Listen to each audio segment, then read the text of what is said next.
Hi, this is Trey Passer. Welcome to my review of Young Justice, Season 3, Outsiders, and this is episodes 7, 8, and 9. This is going to have spoilers in it, so be forewarned. Okay, I'm loving Young Justice Season 3. Episode 7, we're going to talk about that. It's called Evolution. Okay, and this, in this episode, we find that aliens are basically, an armada is on its way to Earth. Of aliens to, whatever, threaten the Earth or whatever. But we see an armada heading to Earth, and we find out, with Just League split up from the previous. If you've seen the previous episode, you know that Just League kind of split up and kind of went their separate ways. Okay, they're still Just League members, but a lot of them left and split and left. Primarily Batman and Green Arrow and a few others and stuff. And anyway, so basically, the Earth is kind of vulnerable at the moment. Okay, and of course, we find Lex Luthor, who's I think the UN president. I don't think he's, and he actually contacts Vandal Savage. Okay, and Vandal Savage is aware of this, and of course, this would interrupt their plans. So they have plans, obviously. See, this group, the Light, has plans, and alien force coming to threaten Earth is kind of gonna mess up those plans. So they with his daughter, he decides to take War World, his powerful ship, and confront these aliens.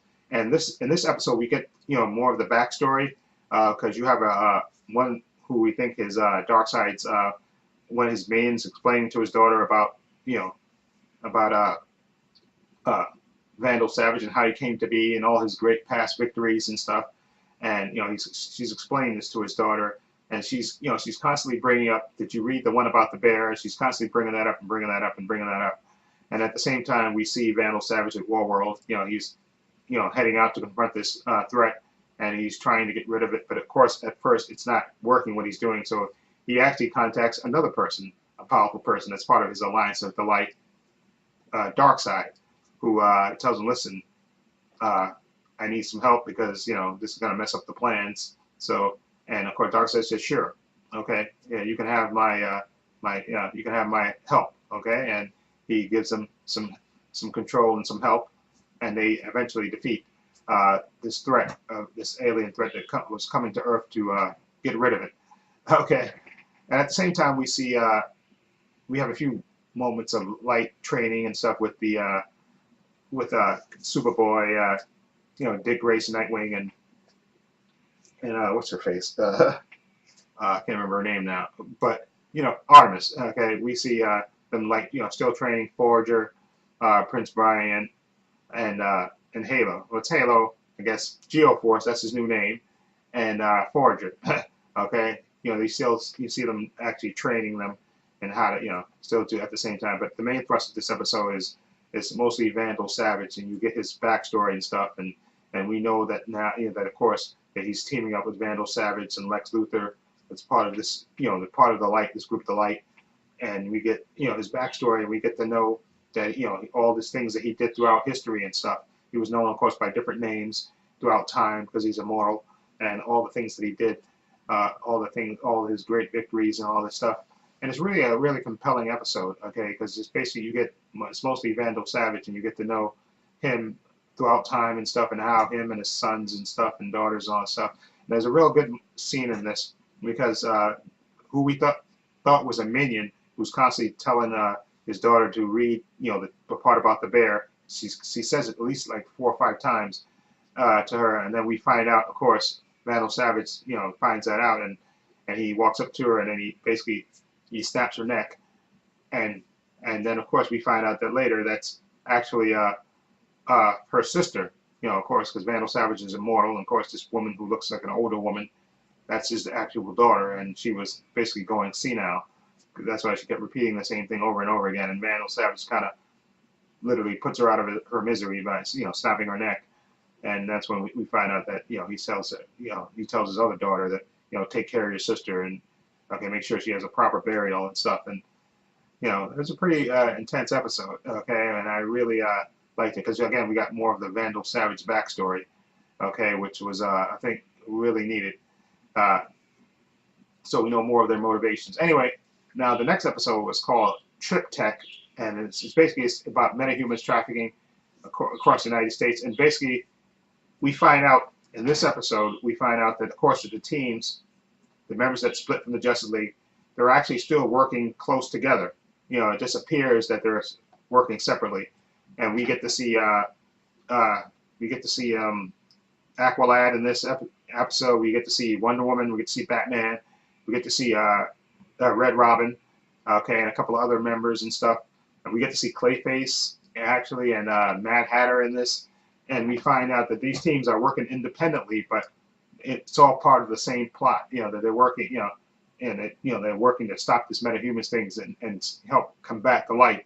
Okay, and it was a really good episode because you see Wonder Woman at the end of it after they have beaten they've beaten the villains and they've captured some of the villains. Some of the villains gotten away, but you know, they're talking about, you know, and Wonder Woman's kind of wondering if this is the right course of action, and Batman's saying, listen, this is the only way to do it because we're too restricted by the government, you know, by the UN.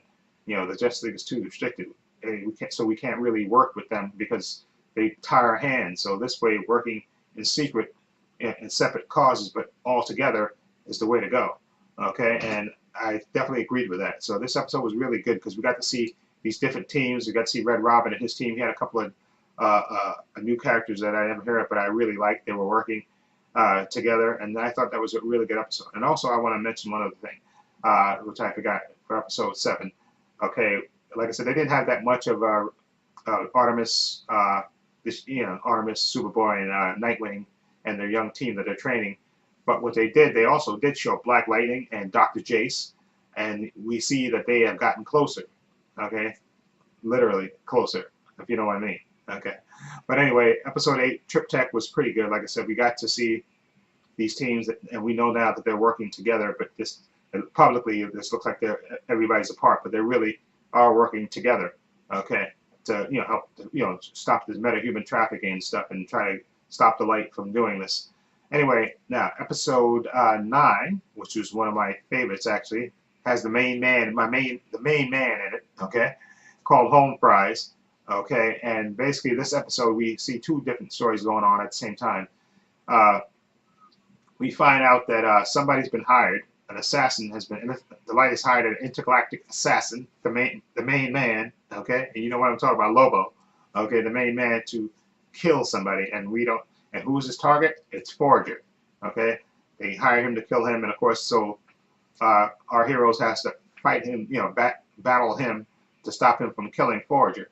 Okay, and at the same time, we also see that in I think it's Star City, where where all these children are gathering together at this home where they're taking care of all these metahuman orphans, basically, and we see all the groups of women and men working. They're coming together, and we see somebody is targeting them, and at first we don't know who that is, and then we actually see it's actually Ocean Master. Okay, it's actually Ocean Master. He's he's waiting till everybody till everybody gets there, and he's all the heroes and stuff and their children, and he's gonna basically wipe them out for taking his kingdom away from him. Okay, so he wants to wipe out all the kids and the women and the men. He wants to wipe them all out, and of course he gets stopped. But Lady Shiver comes to him and said, "Listen, we know what you want to do, but we don't, we have other plans, so we don't want you to do this right now." Okay, and he's not having it and doesn't want to hear it. And then of course she ain't having it, and she literally cuts his head off, which stunned me that that they killed Ocean Master that way. But Lady Shiver, she was no joke. She sliced his head right off, and then we see she goes to meet with her fellow Light members, and Lex Luthor and Vandal Savage and a few others, and they say, well, we know we sent the right person to take care of this. Okay, and they were right. Lady Shiver, like I said, she just sliced Ocean Master's head right off. Okay, and then again, they said they had bigger plans, so they didn't want Ocean Master, killing them, and bringing the heroes back together. I think that was the ultimate goal. They didn't want Ocean Master to do that, because then that would bring all the heroes back together. He was to slaughter all those those, the women and kids and the men in that care center that were taking care of all the metahuman victims and stuff.